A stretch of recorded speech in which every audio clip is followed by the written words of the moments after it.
सभी को सुप्रभात। ग्रामर भाई देवेंद्र चौहान में आप सभी का हार्दिक अभिनंदन, हार्दिक स्वागत। आशा है आप सभी कुशल मंगल होंगे। आज के इस छोटे से वीडियो में हम बात करेंगे सिंथेसिस की, simple sentences by using preposition before noun और जीरंड। इससे पहले वीडियो में आपको बताया गया है कि जीरंड क्या होता है, फिर भी एक बार और आपके पुनः स्मरण के लिए। जीरंड नाउन का ही एक रूप है, अर्थात जीरंड वही कार्य करता है जो नाउन करता है। ये बनता कैसे है? जीरंड वर्ब की फर्स्ट फॉर्म में आईएनजी लगाने से बनता है। जैसे आपने वाक्य सुना ही होगा, smoking is injurious to health. तो स्मोकिंग जीरंड है। जब हिंदी में अर्थ निकालते हैं तो ना, नी या ने शब्द का आभास उस शब्द से होता है जिसमें ये आईएनजी लगा हुआ होता है, जो जीरंड होता है। प्रयोग कैसे करना हमें? जीरंड या नाउन के पहले हमें प्रीपोजिशन का प्रयोग करना है, ये ध्यान रखना है। अर्थात दूसरे अर्थों में यदि कहीं पर कोई प्रीपोजिशन आ रहा है तो उसके बाद या तो नाउन इसमें आएगा या और नाउन नहीं आएगा। यदि कोई वर्ब आ रही है तो हर हाल में उसमें आईएनजी लगेगा, वो जीरंड बनेगी, ये ध्यान रखना है जरूर। पहला है आपका यहाँ पर ऑन। इससे पहले आपको दूसरे वीडियो में इन स्पाइट ऑफ और बिसाइड्स का भली भांति प्रयोग समझाया गया है।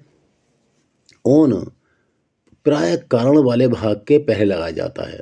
एक भाग में कोई कारण होता है और उसके परिणाम स्वरूप को दूसरा कार्य हो जाता है।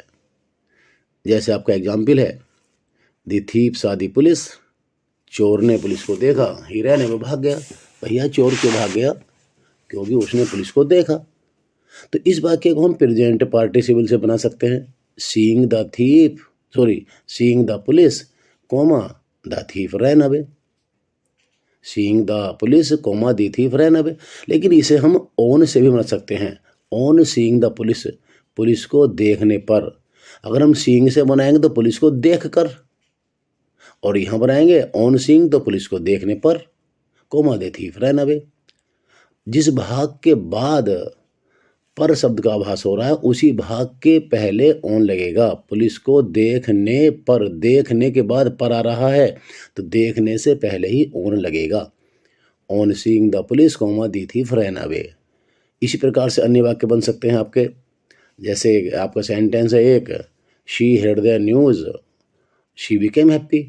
अर्थात on hearing the news comma she became happy. वो यहाँ पर नहीं है, बाद में एक्सरसाइज में आपको मिलेंगे। Number 2, for.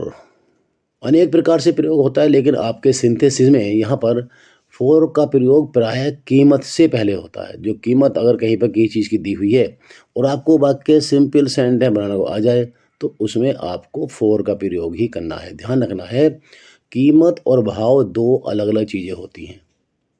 एक कीमत होती है, एक भाव होता है। जो चीज़ पूरी की पूरी इकाई में मिलती है उसकी कीमत होती है, और जो चीज़ लीटर, मीटर या किलो में बिकती है, अंश भाग में होकर बिक सकती है, उसका भाव होता है। भाव से पहले एट आता है और कीमत से पहले फॉर आता है। इसका भी आप ध्यान रखेंगे, आपको बहुत काम देगा। Amok bought a house. Amok ने एक मकान खरीदा। He paid 90 lakh rupees for it. उसने इसके 90 लाख रुपए दिए। ध्यान रखिए, यहाँ पर लैक और रुपीज़ को अंडरलाइन किया गया है। लैक का लैक्स नहीं होता। हाँ, अगर इसके बाद ऑफ आता तो लैक्स हो जाता। लाख है, हज़ार है, 100 है, इन सब के पहले इनका बहुवचन नहीं बनता। और रुपीज़ ध्यान रखें, अगर आर एस, इसको हम लिख सकते थे आर एस 90 लाख, या फिर 90 लाख रुपीज़। बाद में लिखेंगे तो रुपीज़ लिखेंगे, शुरू में लिखेंगे तो आर एस लिखेंगे। अर्थात अमोघ ने एक मकान खरीदा, उसने इसके 90 लाख रुपए दिए। अर्थात अमोघ ने 90 लाख रुपए में एक मकान खरीदा। अमोघ बॉट ए हाउस, और कीमत से पहले फॉर।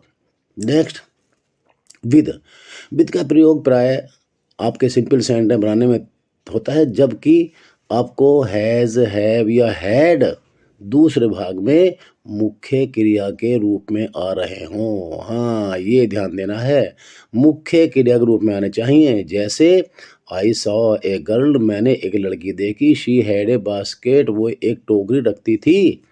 अर्थात I saw a girl with a basket, I saw a girl with a basket.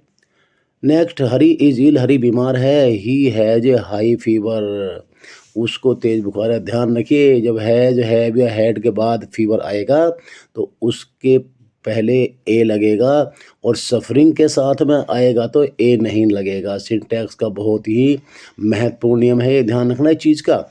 हरी बीमार है और हैज का कर देंगे विल, वो सब्जेक्ट हट जाएगा। अर्थात Hari is ill with a high fever, Hari is ill with a high fever.